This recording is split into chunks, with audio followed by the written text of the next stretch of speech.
when laying out your high-level objectives for your claim system, these are some of the thoughts you may want to keep in mind.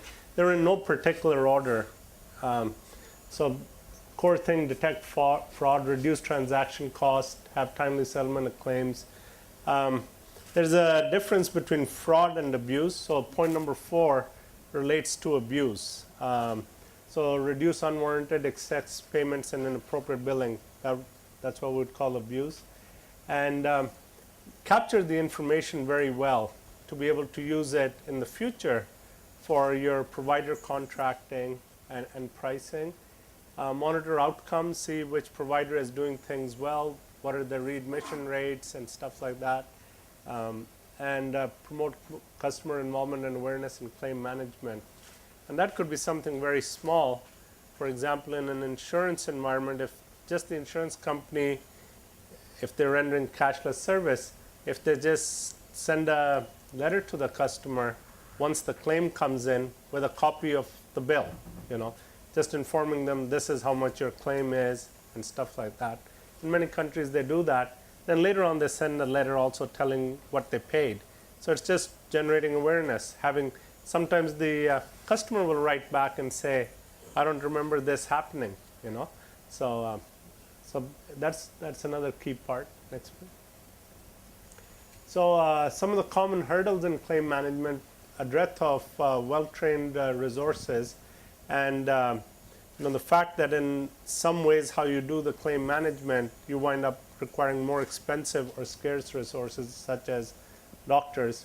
The operations and workflow processes are ad hoc, and there's no standardization in document, which leads to poor information exchange. Although some of this is being tackled, for example,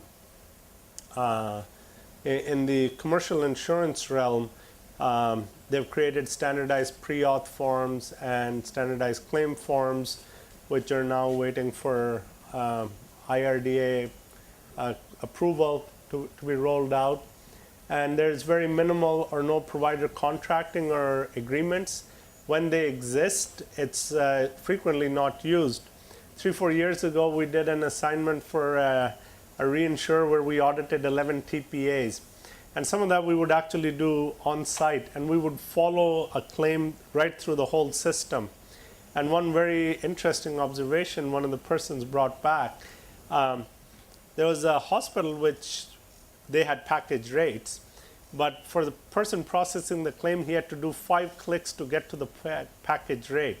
But his incentives are based on how many claims he does in a day, right? So he's not going to do 5 clicks, So he doesn't even bother to go look at the package rate because it distracts him from meeting his target of processing, for example, 60 claims in a day, So that actually brings us to another point, this thing of misalignment of incentives at all stages. But before that, you should have well-defined information-based contracting. If you're doing package rates, what's in it, and equally importantly, what's not in it. Okay. And the misaligned incentives are all over the place, especially in the insurance TPA arrangement. For the TPA, he makes more money the more claims he does. For the insurer, they make more money the better he does the claim processing, but better takes more time, which gets in the way of his doing more volumes and stuff like that. And the last but not least is the common protocols and guidelines. Next, please. So what do you need to do claim management well? You need full and complete exchange of information back and forth from hospital to the payer entity, whatever it is, that TPA insurer or whoever. And it has to be done efficiently. Sending a paper-based claim, which is about anywhere from 8 to 20 pages by registered post. Just the registered post costs 13 rupees.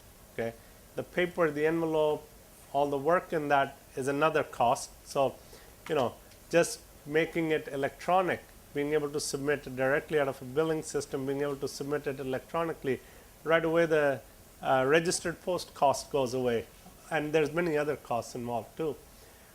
Second step is knowing what to do with the information once you have it and how to do that efficiently, and then aligning the incentives. Next, please. So now I'm just going to cover a little bit about the topic that was allotted for our session, auto adjudication versus manual adjudication. Next, please. So these are some of the desirable features. We don't make any claim IT system. We do make some logic which entities use. But this is my view of what is desirable in a claim processing IT system. You must have a good workflow management process. If there's a claim which is lingering, you've asked for some additional information. Once you ask for additional information from a hospital, you should set an alert which says after 2 weeks, if you haven't gotten the information, and other letters should go out or stuff like that. Frequently, things just fall through the cracks.